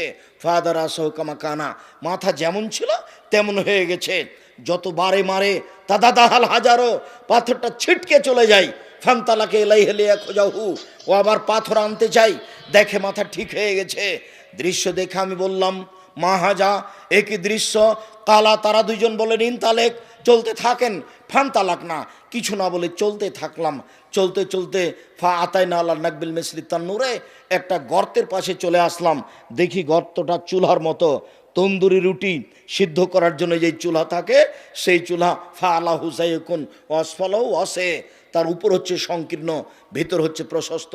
উপর হচ্ছে সংকীর্ণ, ভিতর হচ্ছে প্রশস্ত। তাতাওয়াক্কাদু ফিহিন নার, তার ভিতরে আগুন ধাঁধা ধাঁধা ধাঁধা করে জ্বলছে। ফাইজা ইরতাফাউ, যখন আগুন জোরে জ্বলে উঠছে তখন ভিতরে যা আছে সব উপরে চলে যাচ্ছে, মনে হচ্ছে বের হয়ে পড়ে যাবে। ফাইজা খামেদাত রাজাউ ফিহা, আগুন যখন একটু কমে যাচ্ছে সব নিচের দিকে চলে যাচ্ছে। ফিহা রিজালুন নিসান, ওরা দেখি সেখানে নারী পুরুষ উলঙ্গ অবস্থায় জমা ধরে আছে। আর যখন আগুন জোরে জ্বলে উঠছে, নারী পুরুষ একসাথে হয়ে উলঙ্গ অবস্থায় ধাঁধা ধাঁধা ধাঁধা করে উপরে চলে যাচ্ছে। আবার যখন আগুন কমে যাচ্ছে আবার নিচের দিকে চলে যাচ্ছে। আমি বললাম, মা আচ্ছা, একই দৃশ্য, ছি ছি ছি ছি ছি ছি, জিবরাইল একই কথা। আরে একই কথা, পুরুষ নারী কেন উলঙ্গ হয়ে একসাথে জমা ধরে আছে, তারা কেন আগুনে এভাবে জ্বলছে, ঘটনা কি? তখন তারা দুইজন বললেন, ইনতালেক, চলতে থাকেন। ফান তালাক না, কিছু না বলে চলতে থাকলাম। চলতে চলতে দেখি একটা রক্তের নদী, নদীতে পানি নেই, শুধু রক্ত রক্ত। দেখি রক্তের নদীর পাশে একটা লোক রয়েছে আর ভিতরে একটা লোক আছে। কুল্লামা আরাদা আয়াখরাজ আরাবারাজুল ফিফিয়ে, যতবার লোকটা রক্তের নদী থেকে উঠার চেষ্টা করছে ততবার তার মুখের উপরে পাথর মেরে তাকে রক্তের নদীর ভিতরে করে দিচ্ছে। দৃশ্য দেখে আমি বললাম, মাহাজা জিবরাইল, একই দৃশ্য, ব্যাপারটা কি? লোকটাকে এইভাবে মেরে রক্তের নদীর মাঝামাঝিতে করা হচ্ছে কেন? নদীতে কেন পানি নাই, শুধু রক্ত আর রক্ত, ঘটনা কি? তারা দুইজন বললেন, ইনতালেক, চলতে থাকেন। ফানতালাক না, কিছু না বলে চলতে থাকলাম। ফা আতাইনা আলা রাউজাতিন খাজরা, চলে আসলাম একটা সবুজ বাগানে, বিশাল বাগান, ঝকঝকে টকটকে আছে সবুজ বাগান। ফিহা সাজারাতুন নাজিমা, দেখি তাতে একটা বিশাল বড় গাছ। অফিয়াসলি সাজারের সাইখন, দেখি গাছের পাশে একটা বৃদ্ধ মানুষ বসে আছেন। অমামু আউলাদুন নাসের, দেখি বৃদ্ধ মানুষের সামনে কতগুলি বাচ্চা ছেলে ছোটাছুটি দৌড়াদৌড়ি করছে। রাজুলুন কারিবুন মিনা সাজারে, গাছ থেকে একটা দূরে একটা লোক ইউকুদুন নারা, দেখি লোহার লাঠি নিয়ে আগুনকে উত্তেজিত করছে। ফাসায়দাবিয়া সাজারা, তারা দুইজন আমাকে গাছের উপর দিকে নিয়ে চলে গেল। ওয়াদখানের দাঁড়ান, নিগে একটা ঘরে ঢুকিয়ে দিল। মারাই তো হাসানা কাত্ত, আমার জীবনে এত সুন্দর টকটকে ঝকঝকে ঘর জীবনে কোনোদিন দেখিনি। সেই ঘরের ভিতরে দেখি যুবক যুবতী বৃদ্ধ ছেলে মেয়ে সব ভর্তি। ফাখরা জানি মিনহা, তারা দুজন আমাকে সে ঘর থেকে বের করে নিল, আরো উপরে নিয়ে চলে গেল, আরো উপরে নিয়ে গিয়ে একটা ঘরে ঢুকিয়ে দিল। হে আহসান আফজাল মিনহা, আরে পরের ঘরটা আগের ঘরের চেয়ে অনেক অনেক অনেক উত্তম, অনেক সুন্দর। কি আর আমি বিবরণ দিই? আমি দেখি সেখানে যুবক আর বৃদ্ধ মানুষ আছে, মহিলা নেই, ছেলে মেয়ে নেই, এটা দেখতে পাই না, শুধু দেখলাম যুবক আর বৃদ্ধ মানুষ। আমি তাদের দুজনকে বললাম, আখবেরি নামারা, আই তো শোনো, আমি যা কিছু দেখেছি আমাকে বলে দাও, আমি এগুলো কি দেখলাম। কালা নাম, তারা দুজন বলল, জি হ্যাঁ, আপনাকে সব বলে দিচ্ছি। এবার আপনি আরো সতর্কতার সাথে এক খেলে চেয়ে থাকবেন। এই ছেলে, কারো গায়ে হাত রাখো না, রেডি হও। তোমাকে আমি বিরক্ত করতে আসিনি, তোমার বিরক্তির আগে আমরা আলোচনা শেষ করব। যেহেতু এখন সব দৃশ্যগুলি যেগুলো তিনি দেখলেন তার বিবরণ দেওয়া হবে, এক খেয়ালে চেয়ে তখন হাদিস বুখারী, সন্দেহের কিছু নেই। ওই যে আপনি দেখলেন যার মুখের পাশ দিয়ে লোহার লাঠি, বাঁকা লাঠি ঢুকিয়ে মুখ চিরে ফেলা হচ্ছে, রাজুলুন কাযযাব, ও হলো মিথ্যুক, মিথ্যা কথা বলতো। আজকে দোকানে বসে কয়টা মিথ্যা কথা বলেছেন? এই ছেলে, তুমি তো খুব ছোটাছুটি করো, মিছিল বের করো, তোমার মাথায় কিছু আছে? তোমাকেও খেতে দিবে?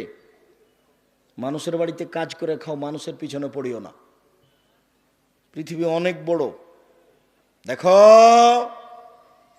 মিথ্যে কথা ত্যাগ করো, বাকি আর কোনোদিন মুখ দিয়ে মিথ্যে কথা বলবো না। এ দেখো, আল্লাহ রসুল বলছেন এইভাবে তার মুখ চিরে ফেলা হবে বিচারের দিন পর্যন্ত, বারবার মুখকে চিরে ফেলা হবে ওর যে মিথ্যে কথা বলে। তারপর ওই যে দেখলেন একটা লোক চিথে শুয়ে আছে, পাশ থেকে পাথর দিয়ে তার মাথাকে ভেঙে ফেলে দেওয়া হচ্ছে। ফারাজুলুন আলেম, মনে হচ্ছে না হুজুর মানুষ। বক্তা হলে আরো কঠিন, হুজুর হলেই কঠিন, বক্তা আরো কঠিন। আব্দুর রাজ্জাক সাহেব, বক্তা কেন কঠিন এটা একটু বলবেন? হ্যাঁ হ্যাঁ, সেটা আপনার জানা আছে। ওই যে আল্লাহ রাসূলকে একবার জিবরাইল উপরে নিয়ে যাচ্ছিলেন, দেখলেন যে কতগুলো লোকের ঠোঁট জিভাকে আগুনের কাঁচি দিয়ে কেটে দেওয়া হচ্ছে। জিভাকে আগুনের কাঁচি দিয়ে কেটে দেয়, বিশাল কথা তো, আগুনের কাঁচি জিভাকে কেটে দেওয়া হচ্ছে। তা আল্লাহ রাসূল তো দেখে অবাক। জিবরাইল বলো এ কি কথা? আরে মানুষের জিভাকে কেটে দেওয়া হচ্ছে কেন? মান হলে এরা কারা? তখন জিবরাইল বলছেন, হাউলায়ে খুতবাউ মিন উম্মাতিক, এগুলো আপনার উম্মতের বক্তা। আমি বলেছি শতকরা 95 জন বক্তা মিথ্যুক, তবে আমি বলিনি ইনি মিথ্যুক, এ কথা আমি বলিনি। আমি বলেছি শতকরা 98 জন মুফাসসির মিথ্যুক, তবে আমি বলিনি ইনি মিথ্যুক। তোমার যদি সাহস হয় যে আমার মুফাসসির মিথ্যা কথা বলে না, তাহলে তুমি পেশ করতে পারো, আমি তোমাকে কথায় কথায় দেখাবো। শোনো, দিন রাত দেখালাম, ওই তো তাবিজের কথা নকশা করা আছে, আর মানুষের বানানো দোয়া খাতমিল কোরআন শরীফ খতমের দোয়া আমি কিয়ামত পর্যন্ত সময় দিয়েছি, আরও সময় দিয়েছি। বর্তমানে এসে যদি 3 ফুট পর পর দাঁড়ানো প্রমাণ হয়ে যায়, তা আমি আব্দুর রাজ্জাক বিন ইউসুফ আর কোনোদিন বক্তব্য দেব না। আজ থেকে নিয়ে কিয়ামত পর্যন্ত যদি কাবা ঘরে প্রতিদিন 3 ফুট পর পর দাঁড়ায় তবুও হবে না। মুহাম্মদ সাল্লাল্লাহু আলাইহি সাল্লামকে আবার পৃথিবীতে আসতে হবে, এসে বলতে হবে, পৃথিবীর মানুষ আমি মুহাম্মদ বলছি তোমরা 3 ফুট পর পর দাঁড়াও। সেদিন হতে পারে, তাছাড়া হবে না। যেহেতু মুহাম্মদ সাল্লাল্লাহু আলাইহি সাল্লাম কিয়ামত পর্যন্ত আর কোনোদিন আসবেন না, এই সিদ্ধান্তের কোনোদিন পরিবর্তনও হবে না। মসজিদে মরে যাওয়া ভালো, মাঠে মরার চেয়ে কোথায় মরবো? মসজিদেই মরি। আরে সুলিও হয়নি, ফাঁসিও হয়নি। ইংরেজ সরকার আলেম ওলামাকে ধরে ফাঁসি দিত, আর ছেলে মেয়েকে বাড়ি থেকে বের করে দিয়ে বাড়িতে আগুন লাগিয়ে দিত। এটা হলো ইংরেজদের সিদ্ধান্ত। লোকটাকে কি করেছে? মাওলানা সাহেবকে ধরে কি করেছে? ফাঁসি দিয়ে দিয়েছে। আর স্ত্রী ছেলে মেয়েকে কি করেছে? বাড়ি থেকে বের করে দিয়েছে। তারপর বাড়িটাকে কি করেছে? আগুন দিয়ে জ্বালিয়ে দিয়েছে। তো ওই বেশি মাজলুম না আপনি? আপনার সুলিও হলো না, ফাঁসিও হলো না, আর আপনি বলেন বেশি মানুষ আসবে না, বেশি মানুষ আসবে না 3 ফুট পর পর। আর আপনি একটা মসজিদের সর্দার সভাপতি, দাড়ি ছোট করা চাচা আছে, আর আপনি বলছেন বেটা 3 ফুট পর পর দাগ দাও, 3 ফুট পর পর দাগ দাও, দে লাল কালি দিয়ে দাগ দিলে দিন 3 ফুট পর পর। ও দাড়ি চাচা, সভাপতি, সেক্রেটারি, আমি আব্দুর রাজ্জাক বিন ইউসুফ আপনাকে সভাপতিও করিনি, সেক্রেটারিও করিনি, করবও না। আর আপনাকে আমি হিসেব করে আমার জীবনে কোনোদিন কথা বলিনি, বলবও না। পয়সা নিয়ে আমাকে বক্তব্য দিতে হবে এটা না। কালকে আমি সাতক্ষীরা থেকে এসেছি, 1 পয়সা দেয়নি, 1 পয়সা নয়। তো সাতক্ষীরাতে তো গাড়িটা এমনি আসবে না, নাকি এমনি আসবে? এরকম কতদিন আছে, কতদিন আছে। একবারে দিনাজপুর থেকে এসেছি, সে একবারে শেষ প্রান্ত, 1 পয়সা দেয়নি। পরীক্ষা করে দেখছে, দেখি কি হয়। আর এ তো সাপাহার, এটা তো নওগাঁ, এটা তো হিসাবই নাই। আর পিছন থেকে একজন বলছে যে এই মাঠে নাকি কম টাকা দিয়েছে, সেই জন্য নাকি আসছেন না। আমি কখন এসেছি এটা আমার মনে নাই, আল্লাহ মাফ করো। শোনো এই ছেলে, শোনো, আমার ওপরে কোনো মন্তব্য করো না, না জেনে। তোমার মন্তব্যটা হয়ে যাবে, মন্তব্য হয়ে যায় হিংসা করে। ভুলেও কোনোদিন কারো পাল্লাতে পড়ে অন্তত আমি আব্দুর রাজ্জাক বিন ইউসুফ, আমার ওপরে কোনো মন্তব্য করো না। আল্লাহর কসম, আল্লাহর কসম, আমি আমার জীবনে কোনোদিন স্বার্থ নিয়ে একটা পা ফেলেছি তা আমার মনে নেই। কেউ যদি আমার সামনে প্রমাণ করে দিতে পারে যে আব্দুর রাজ্জাক সাহেব একদিন আমার কাছে পথ খরচ পাথেও চেয়েছিল, তাহলে আমি আর কোনোদিন বক্তব্য দিব না। আচ্ছা, টাকা কম দিয়েছিলে সেই জন্য অনেক দিন পরে আসলাম, এটাই হলো, কিন্তু পাথেও চেয়েছিলাম কি? এটা কি তুমি বলতে পারো? যখন আমার হাতে টাকা দিয়েছিলে তখন আমার মুখখানটা একটু কালো কালো, কেমন কেমন দেখলে, এরকম মনে হয় কি? তাহলে তাহলে তুমি যা বলেছ সব অপবাদ। তুমি নিজেও গেছো খামাখা আর হিংসা করে আরেকজনের পাল্লায় পড়ে কি করেছো তুমি? কত মানুষ আমার কাছে যেখানে সেখানে ক্ষমা চাই, মোবাইলে ক্ষমা চাই, সাক্ষাৎ হলে ক্ষমা চাই। আচ্ছা ঠিক আছে, আপনি বললেন যথেষ্ট, আল্লাহ আপনাকে মাফ করুন।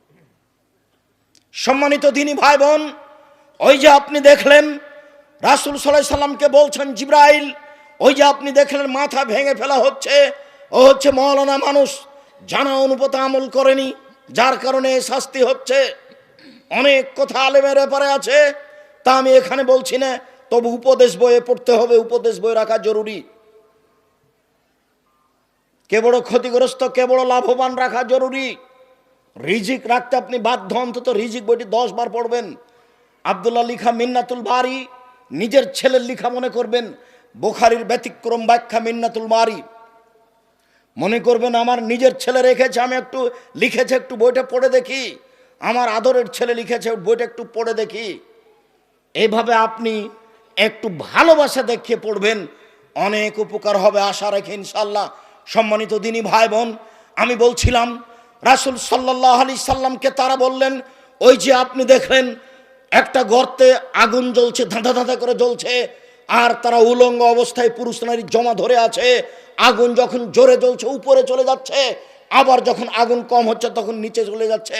অহমদ জোনাতা জাওয়ানি, ওরা হচ্ছে ব্যভিচার ব্যভিচারণী। যারা জেনা করেছে জীবনে তারাকে উলঙ্গ অবস্থায় জমা করে দেওয়া হয়েছে, জমা করে দিয়ে আগুনের ভিতরে ফেলে দেওয়া হয়েছে। জ্বলছে, জ্বলতে জ্বলতে আগুন জ্বরে উঠলে উপরে যাচ্ছে, আবার নিচে চলে আসছে। রাসূল সাল্লাল্লাহু আলাইহি সাল্লাম অন্য এক বর্ণনায় বলেছেন যে আমাকে জিবরাইল এবং মিকাইল নিয়ে গেল, দেখি হঠাৎ করে অনেক মানুষ আসাদ্দ ইন্তেফাখান ফুলে ফেপে বিশাল বিশাল আকৃতি হয়ে আছে, 30-40 হাত উঁচু উঁচু লাশ পড়ে আছে। এত গন্ধ, মনে হচ্ছে গ্রামের টয়লেট, মনে হচ্ছে গণশৌচাগার, মনে হচ্ছে গ্রামের টয়লেট, মনে হচ্ছে গণশৌচাগার। গন্ধে টিকা যায় না। আমি বললাম জিবরাইল মান হাউলা, এরা কারা জিবরাইল? তখন জিবরাইল বললেন অহমদ জোনাতা জাওয়ানি, এরা হলো ব্যভিচারনী। একটা হাসান হাদিস, অনেকে বলতে চেয়েছেন হাসান ও নয় জয়ীব, হাসান হাদিস। রাসূল সাল্লাল্লাহু আলাইহি ওয়াসাল্লাম বলেছেন যেসব মহিলারা জেনায় লিপ্ত হবে ওদের লজ্জা স্থানের গন্ধে জাহান্নামীরা জাহান্নামে থাকতে পারবে না। যেসব মহিলারা জেনায় লিপ্ত হবে ওদের লজ্জা স্থানের গন্ধে জাহান্নামীরা জাহান্নামে টিকতে পারবে না। জিবরাইল একই কথা, আরে এত ফুলে ফেপে কে তারা, এত কেন মোটা মোটা? জিবরাইল বললেন ওরা হলো ব্যভিচারনী। এই যে দেখছেন উলঙ্গ অবস্থায় জমা হয়ে জ্বলছে, এরা হলো ব্যভিচারনী। তারপরে আপনি দেখলেন একটা লোক রক্তের নদীতে পড়ে আছে, যতবার উঠতে চেষ্টা করছে ততবার পাশ থেকে পাথর মেরে তাকে রক্তের মাঝামাঝিতে করে দেওয়া হচ্ছে। অহ আকেলু রেবা, ও হচ্ছে সুদখোর। লম্বা হাদিস অনুবাদ করে আসছি এই বাক্যটার কারণে। কেউ যদি 1 টাকা সুদ খায়, 36 বার জেনা করলে যত পাপ হবে 1 টাকা সুদ খেলে তার চেয়ে বেশি পাপ হবে। 2, সুদের পাপের 17টি ভাগ রয়েছে, ছোট ভাগ হলো মার সাথে জেনা করলে যেমন পাপ হয়। দেখেন তো ভাষাটা কেমন, মানুষ মার সাথে জেনা করবে, মার সাথে জেনা করলে যেমন পাপ হয়। 3, কেউ যদি সুদ খায় তাহলে তাকে রক্তের নদীতে ফেলে দিয়ে তাকে পাথর দিয়ে তার মুখকে ভেঙে চৌচির করা হবে যতদিন পর্যন্ত বিচার না হচ্ছে। শেষ বিচার হলো জাহান্নাম। সম্মানিত দিনী ভাই বোন, সুদের অবস্থা আপনি বুঝতে পারলেন। সুদের দুনিয়াতে শেষ পরিণতি ভিক্ষুক, সুদের শেষ পরিণতি পরকালে জাহান্নাম। সুদের শেষ বিচারের মাঠের অবস্থা হলো রক্তের নদীতে পড়ে থাকা। রক্তের নদীতে আপনি পড়ে থাকবেন যতক্ষণ পর্যন্ত বিচার না হচ্ছে। এই ছেলে, সিরিয়াল বলো, মনে করে নিয়ে যেতে হবে। এই ছেলে খেয়াল করো এদিকে। 1, সুদের শেষ পরিণতি দুনিয়াতে কি? ভিক্ষুক হওয়া। আমি বুঝছি টাকা বেশি হলেও তার ফলাফল এই। 2, কেউ যদি 1 টাকা সুদ খায় তাহলে সেটা কি হলো? 36 বার জেনা করার সমান পাপ হলো, তার চেয়ে বেশি। 3, সুদের পাপের 17টি ভাগ রয়েছে, ছোট ভাগ হলো মার সাথে জেনা করলে যেমন পাপ হয়। 4, কেউ যদি সুদ খায় তাহলে তাকে রক্তের নদীতে বিচার মাঠে ফেলে দেওয়া হবে। যতক্ষণ পর্যন্ত বিচার শেষ না হচ্ছে ততক্ষণ পর্যন্ত কোথায় থাকবে? রক্তের মধ্যে পড়ে থাকবে, রক্তের মধ্যে। আর পাশ থেকে বারবার তার মুখের উপরে পাথর মারা হবে। আজ থেকে তওবা করো এইভাবে, আস্তাগফিরুল্লাহ ওয়া আতুবু ইলাইহি, আস্তাগফিরুল্লাহ ওয়া আতুবু ইলাইহি। আপনাকে আমি আশ্বস্ত করে যাচ্ছি আর একটা জরুরি। এই ছেলে থামো, আমি দোয়া পড়ছি, কথার শেষে এসেছি। আমি আপনাকে আশ্বস্ত করছি দিনী ভাই বোন, শোনেন, আজকেই যদি তওবা করতে পারেন, আল্লাহ আমি সুদের লেনদেন বন্ধ করলাম, ইনশাল্লাহ সব পাপ ক্ষমা হয়ে যাবে। কেন? এই পাপ কার সাথে জড়িত? আল্লাহর সাথে জড়িত। কাজে নিরাশা হবেন না। এরপরে আপনি যে দেখলেন গাছের পাশে একজন বৃদ্ধ মানুষ, তিনি হচ্ছেন ইব্রাহিম আলাইহিস সালাম, সামনে কতগুলি বাচ্চা ছেলে। তারপর আপনি যে দেখছেন উনি হচ্ছেন জাহান্নামের মালিক, আগুন উত্তেজিত করছে। আমি যে আপনার ডান হাত ধরে আছি আমি হচ্ছে জিবরাইল, ইনি যে আপনার বাম হাত ধরে আছেন ইনি হচ্ছেন মিকাইল। আপনি উপর দিকে মুখ করেন, আমি করলাম। ওই যে ঘর, এটা আপনার ঘর। তখন আমাদের নবী বললেন ছেড়ে দেন, তাহলে আমি ঘরে ঢুকি।